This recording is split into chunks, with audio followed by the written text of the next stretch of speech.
Bienvenidos y bienvenidas habitantes de la Pachamama. El Ecuador ha sido el único país que frente a la crisis del coronavirus adopta medidas como el cierre de entidades públicas, el despido de empleados y un conjunto de acciones para reducir el gasto fiscal y sobre todo cumplir con el Fondo Monetario Internacional.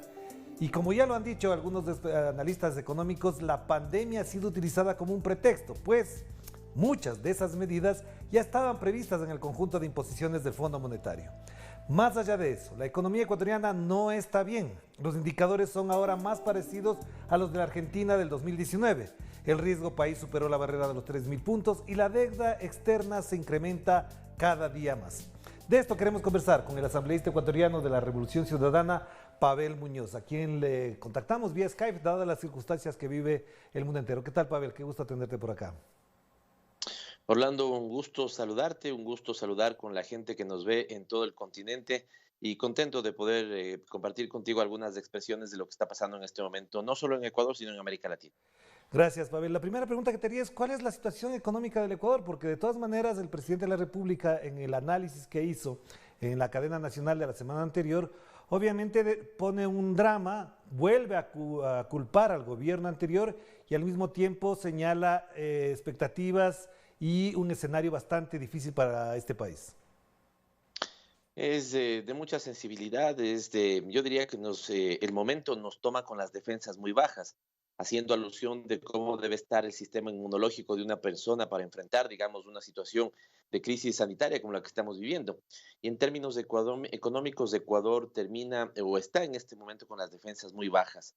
No lo está evidentemente Orlando por lo que pudo haber pasado años anteriores. Para la gente de América Latina debemos decirle que el Ecuador tiene periodos de gobierno de 4 años.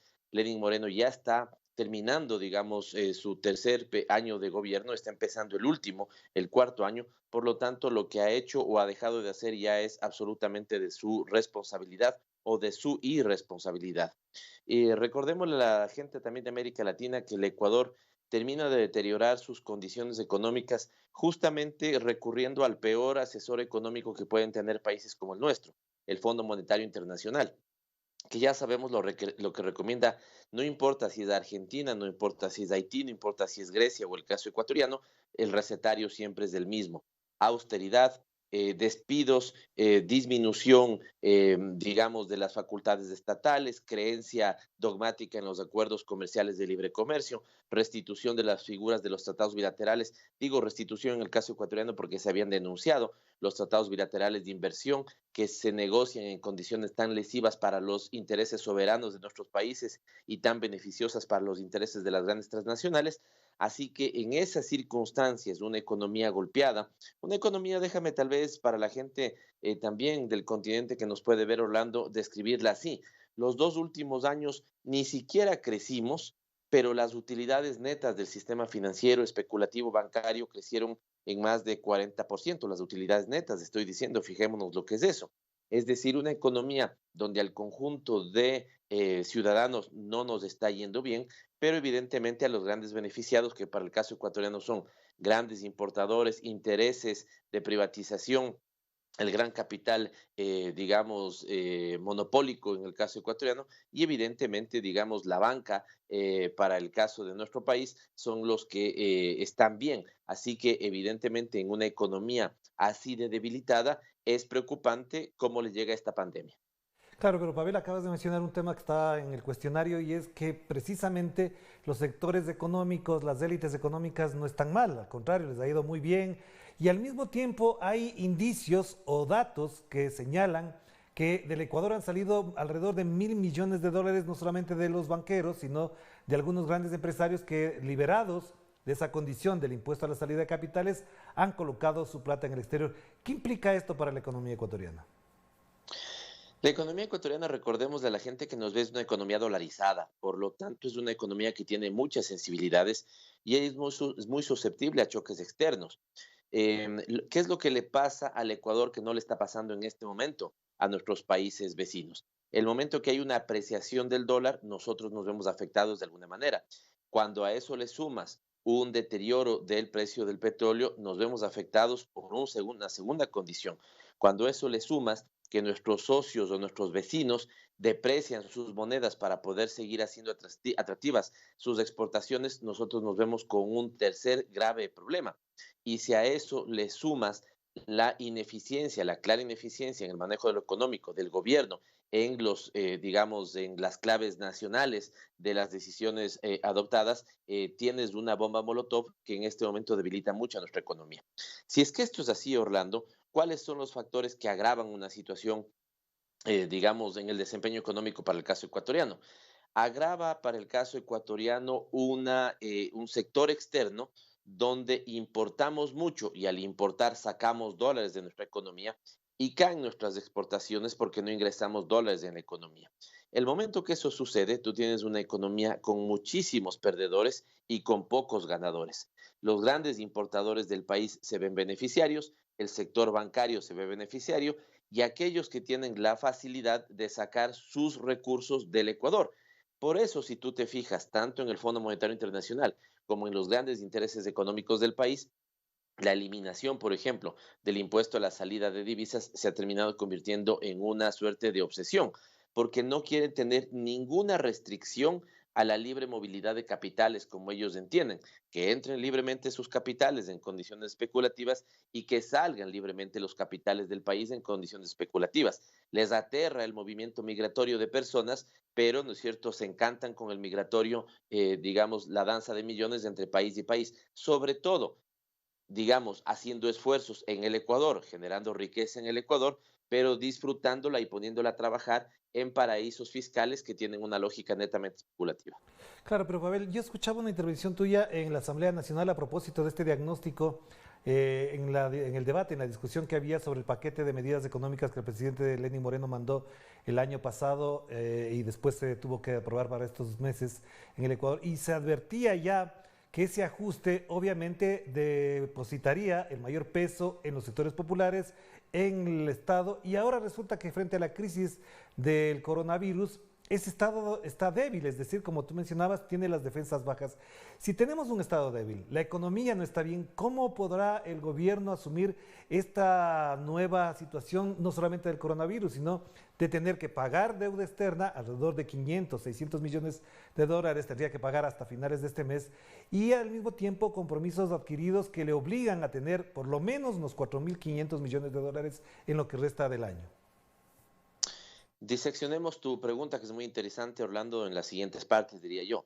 Primero, nosotros nos enfrentamos en los últimos meses del año anterior a la pretensión del gobierno de pasar una ley económica con carácter urgente absolutamente lamentable, absolutamente, digamos, perjudicial. ¿En qué estaba basada esa ley? En el dogmatismo neoliberal auspiciado por el Fondo Monetario Internacional, que te plantea que el mercado es lo mejor, el Estado es lo peor y habría que quitarle al Estado posibilidades para el manejo soberano de su economía. Uno de estos, por ejemplo, Orlando, te voy a poner dos ejemplos en realidad. El caso ecuatoriano, nosotros planteamos, por ejemplo, el dinero electrónico auspiciado por el Estado y manejado por el Banco Central del Ecuador. ¿Qué es el dinero electrónico? No es sino, para que nos entiendan todos en el continente, una especie de tarjeta de débito. Yo tengo mi plata en una cuenta y puedo hacer un conjunto de transacciones, no utilizo el dinero físico, sino que, digamos, con un mensaje de teléfono celular, yo estaba pagando ese servicio. ¿Cuánto me cobraba, digamos, del Banco Central del Ecuador por esa transacción? Casi nada, digamos, un centavo, 3 centavos, 4 centavos. Los bancos te ofrecen exactamente el mismo servicio, pero ¿cuánto te cobran los bancos por hacer esa transacción? 40 centavos, 45 centavos o lo que fuera. Es decir, cuando tenían un competidor en el Estado que les obligaba, ¿no es cierto?, bajo una suerte de mecanismo de regulación a bajar los costos, no les interesó eso y se volaron el dinero electrónico y nos quitaron a nosotros un servicio para supuestamente ofrecernos un negocio que hasta ahora la banca privada ni siquiera lo ofrece. O un segundo ejemplo, fíjate qué es lo que acaba de decir Estados Unidos. El Banco Central de Estados Unidos acaba de anunciar compra de bonos al gobierno de los Estados Unidos para inyectar liquidez en el sistema de salud.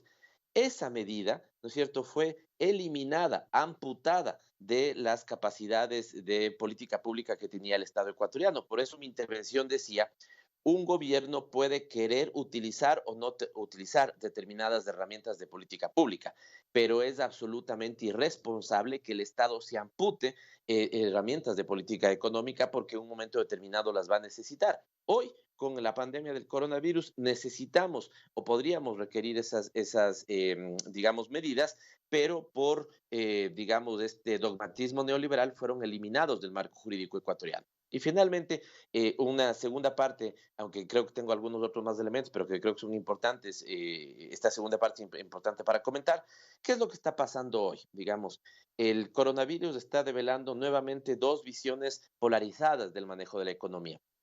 Aquellos que creemos que hay que tomar medidas que solventen a los ciudadanos en primer lugar, a los sectores productivos, empezando por los pequeños, medianos, micros, los sectores de informalidad que son tan grandes en nuestro país, ¿no es cierto? Y evidentemente también a los grandes sectores productivos del gran capital, pero si tú quieres en ese orden de prelación. Y por el otro lado, economistas de la línea ortodoxa, de la línea neoliberal, que su orden es completamente distinto, salvaguardar los intereses del gran capital y dejar que los ecuatorianos, ¿no es cierto?, se arreglen, digamos, como puedan. ¿Cómo poder describir eso en una sola imagen, en una sola frase? Te la voy a poner así, porque tú decías estas críticas que hay al Estado. Sí, pero son absolutamente hipócritas. Esta es la palabra, no hay ninguna otra, que es que no ser cínicos e hipócritas, porque a ese Estado al que le dicen que no vale nada, después le dicen, Estado, por favor, hágame una remisión de intereses, de multas y de recargos cuando tienen multas tributarias. Es decir, fíjate ese doble discurso. Por eso quiero cerrar con esta imagen. Cuando se trata, por ejemplo, de las deudas que tienen los grandes sectores del capitalismo ecuatoriano con el Estado, lo que buscan es remisión, que significa perdonarles intereses, multas y recargos cuando tienen una deuda tributaria con el Estado ecuatoriano.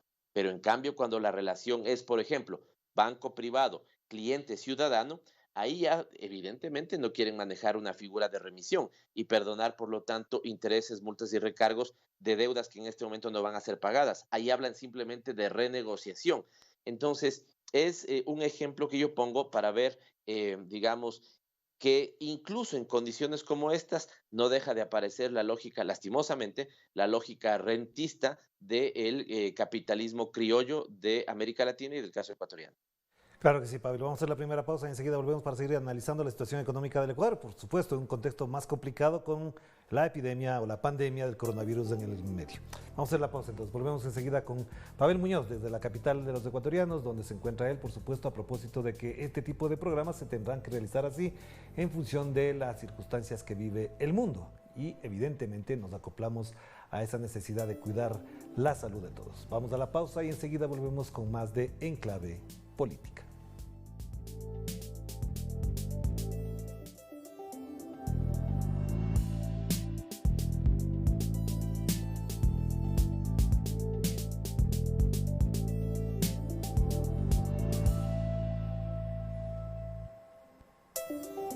Estamos de vuelta aquí en Clave Política a través de Telesur, la señal informativa de América Latina, y nos conectamos directamente con Quito, donde se encuentra el asambleísta de la Revolución Ciudadana del Ecuador, Pavel Muñoz.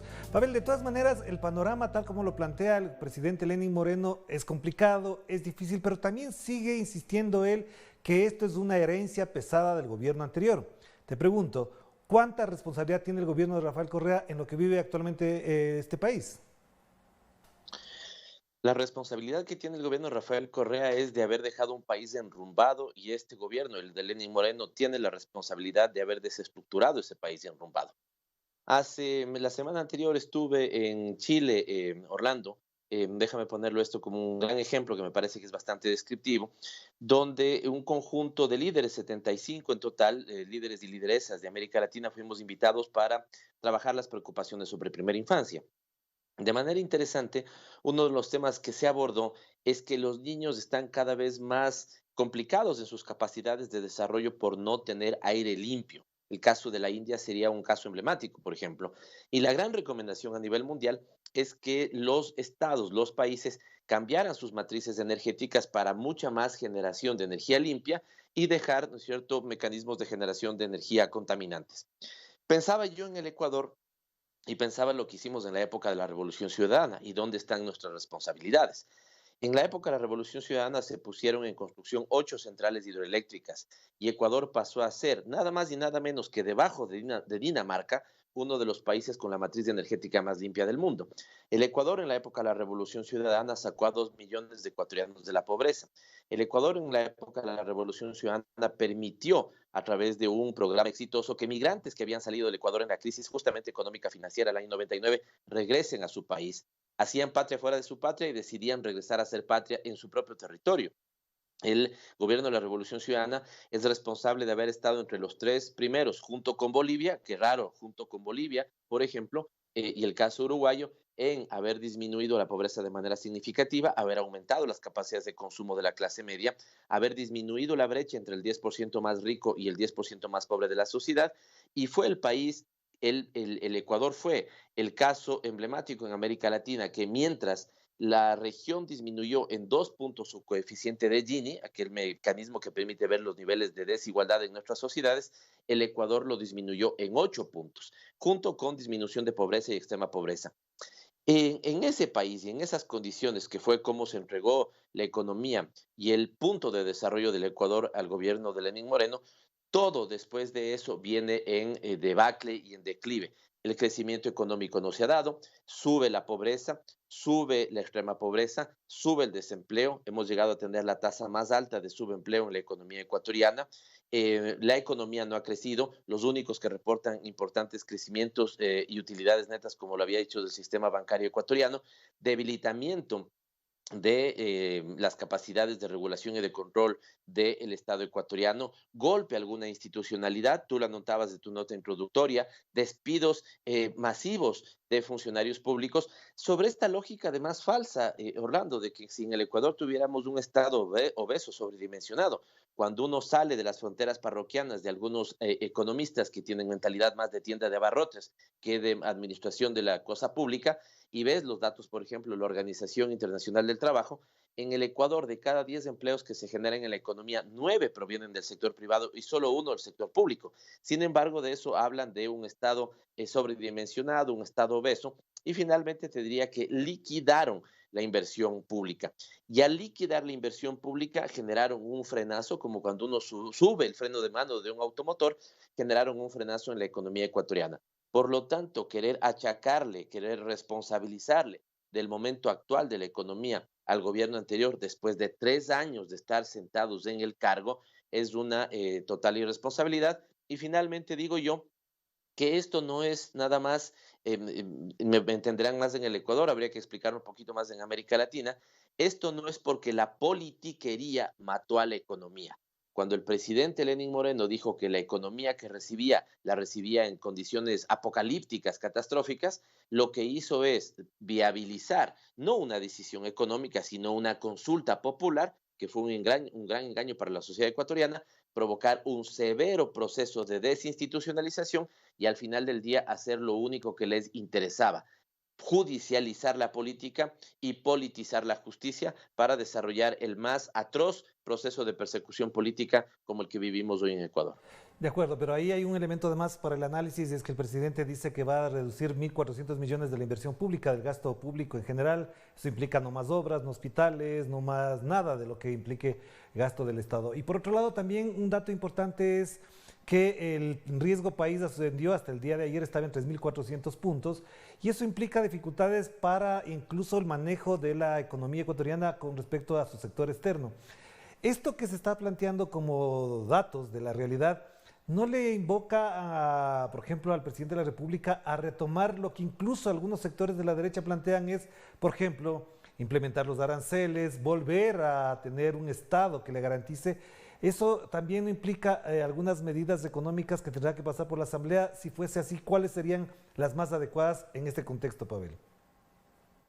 Volvamos al punto, desde mi criterio, el punto de, digamos, agravamiento de todos estos elementos. Y el agravamiento de todo esto, insisto, Orlando, está dado cuando en el caso del Ecuador, violentando la ley y la constitución, que obligaba a que la Corte Constitucional y la Asamblea Nacional conociera y debatiera el acuerdo del gobierno con el Fondo Monetario Internacional, el gobierno de manera tosuda y de manera ilegal bypassó ese requerimiento legal y aprobó directamente el acuerdo con el Fondo Monetario Internacional. Si uno seguiría la retórica de los sectores neoliberales, uno diría que después de eso todo fue alegría para el caso ecuatoriano, porque entonces más de 4.000 millones de dólares fueron canalizados, porque entonces se comprometieron más de 6.000 millones de dólares con otros organismos crediticios como el Fondo, como el Banco Mundial, el BID, la CAF y otros, pero lo cierto es que de ahí en adelante todo es penuria para la economía ecuatoriana. La foto más sintomática de esa penuria es la que tú señalas hoy, con el riesgo país. Si es que después de haber recurrido al Fondo Monetario, si después de haber ido a una visita en Estados Unidos que la vendieron con bombos y platillos, no lograron bajar el riesgo país, sino todo lo contrario, uno debería prestarle mucha atención a qué es lo que está pasando y qué es lo que se busca de ese deterioro del riesgo país. Ya me voy a referir a eso. Pero yo creo que este es el punto de inicio, haber tomado la decisión de llevar dogmáticamente a ese tipo de economía que ya sabemos a dónde conduce en Ecuador y en toda la región. La gente, al ser un canal continental, digamos, nos permite decir que el ejemplo más claro de lo que hoy pasa en Ecuador es la Argentina de Macri y la Argentina tan deteriorada que recibe el presidente Alberto Fernández. ¿Cuál fue el socio que estuvo detrás? Exactamente el mismo, el Fondo Monetario Internacional. ¿Con qué recetario? Con exactamente el mismo. Apertura indiscriminada del comercio internacional, deterioro, por lo tanto, de las condiciones de las economías y los sectores de producción nacional de esas economías, que son las que generan empleo. Al perder empleo, aumento de, digamos, pobreza y lo que ya hemos señalado. En ese marco, cuando tú dices bajar 1.400 millones de dólares de la inversión pública, mi gran pregunta es, ¿ya de dónde? Si casi que no tenemos esos recursos ya de inversión pública, la inversión pública ha estado tan golpeada, necesitando como necesitamos hoy ingentes recursos para el tema sanitario. Segundo tema que señalas, el tema del precio, el tema del riesgo país. Pregunto, Orlando, y a la ciudadanía le pregunto, ¿no hay acaso interesados en que se deteriore aún más el riesgo país para pescar a río revuelto y sacar sus beneficios, cuando uno de los elementos del recetario neoliberal es privatización? Y si tú tienes un riesgo país muy elevado, ¿qué pasa con los activos y las empresas públicas de esos países? ¿Acaso no bajan de precio? Y entonces uno diría, no hay sectores interesados en que el riesgo país siga subiendo para que se pueda vender, perdón, aquí voy a expresar una frase muy ecuatoriana, pero que seguramente nos entendemos en la región, para que se pueda vender a precio de gallina enferma cosas como hidroeléctricas, como el Banco de la Seguridad Social, como, digamos, un banco que era privado y que ahora está en manos del Estado, que es el Banco del Pacífico. Hablan de la telefonía, de la empresa telefónica del Ecuador. Es decir, al final del día, no creo que estas cosas estén aisladas de los intereses privatizadores para el caso ecuatoriano, Orlando. Y finalmente, volver a enfocar su atención solamente en el déficit fiscal. El déficit fiscal es evidente que hay que controlarlo, pero digamos, bajo el pretexto del déficit fiscal, en el Ecuador estamos dejando de ver un déficit que es aún más complicado para nuestra economía, que es el déficit comercial. Cuando digo esto, estoy pensando en el marco arancelario que deberíamos movernos. Y el Ecuador en este momento debería subir al máximo los aranceles donde sea posible y donde sobre todo tengamos sustituto de producción nacional para hacer una cosa que es lógica en estos momentos. Desestimular un poco, nadie dice frenarlo ni exterminarlo de la economía ecuatoriana, desacelerar, desestimular la importación de bienes que sí tienen sustituto en el proceso productivo nacional, porque al hacer eso protejo industria nacional, protejo empleo en el Ecuador y por lo tanto no deterioro como se están deteriorando los indicadores sociales. Pero Pavel, para cerrar entonces, una pregunta más en el orden ya político. ¿Hay dificultades en este momento incluso para los integrantes, para los militantes de la Revolución Ciudadana, porque hay amenazas de eliminar, de extirpar al movimiento Compromiso Social por la Revolución Ciudadana? Y también te preguntaría en la misma pregunta, ¿hasta dónde es factible que el expresidente Rafael Correa esté en la papeleta electoral en cualquiera de los cargos para potenciarse en las elecciones del 2021? En ese contexto, ¿cómo ves el panorama político, dadas incluso las angustias que tienen ciertos sectores porque se lo sentencia Correa por eliminar al partido y de esa forma eliminar a un contendiente válido que tiene más o menos, según los cálculos, alrededor del 25% de las opciones electorales? Al día de hoy, martes 17 de marzo de 2020, Rafael Correa sí puede ser parte de la papeleta del binomio vicepresidencial, es decir, ocupando el puesto de vicepresidente, y nosotros vamos a seguir trabajando para que así sea.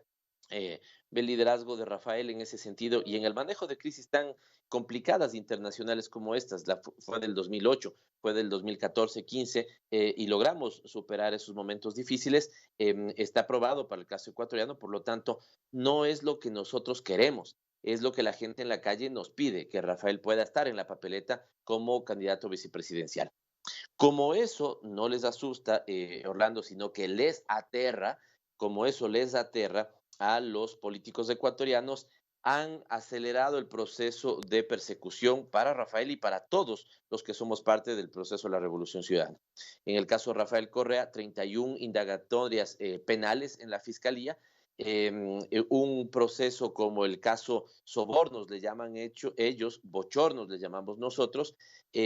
¿Por qué bochornos? Porque, fíjate, estuve viendo este fin de semana, permíteme un paréntesis muy chiquito, Orlando, un documental en realidad que se hace en Brasil que se llama Al filo de la democracia, ¿no? ¿Y por qué rescato esto? Porque en el caso Bochornos, que es lo relacionado con Odebrecht y, ¿no es cierto?, supuestas coimas para el caso ecuatoriano, aparecen dos elementos que aparecieron en América Latina. Un supuesto cuaderno que mostraba aportes de, digamos, de empresas privadas a la campaña de Rafael Correa. Ese cuaderno después se vio que había sido forjado, construido mucho tiempo después. O estoy pensando en este documental de Brasil, cuando en un momento se ve que Moro, el fiscal a cargo de la investigación contra Lula, dice, la prueba contra Lula es que no haya pruebas contra Lula, que es una cosa, ¿no es cierto?, que hoy se repite aquí. ¿Dónde están las pruebas? Señalamos. Y los fiscales dicen, el tema de que no haya, digamos, el hecho de que no haya pruebas es justamente la prueba.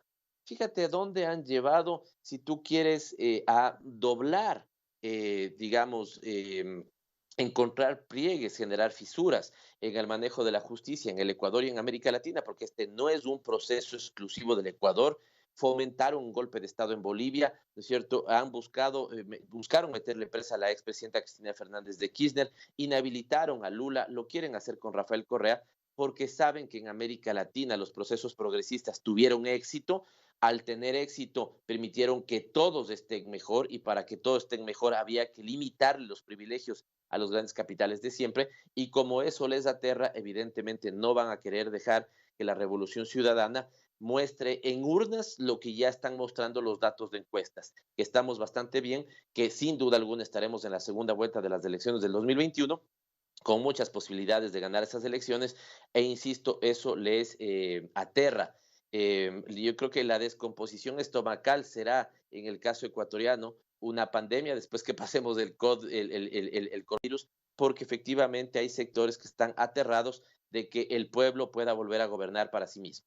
Muchísimas gracias, Pavel. Lastimosamente se nos fue el tiempo. Un abrazo a la distancia. Que estés muy bien. Un abrazo. Gracias a Pavel Muñoz, asambleísta de la Revolución Ciudadana acá en Ecuador, por supuesto él en Quito, y también nosotros pendientes de lo que ocurra en el mundo a partir de lo que estamos viviendo en general a propósito de esta pandemia del coronavirus, que también obviamente, como creen algunos, no hay que politizar, al contrario, hay que politizarla porque efectivamente define políticas públicas una situación de esta naturaleza. Pero en el Ecuador y en otros países es primero el capital y luego el ser humano. Eso hay que cambiar. Nos despedimos. Que la pasen bien. Chao, chao.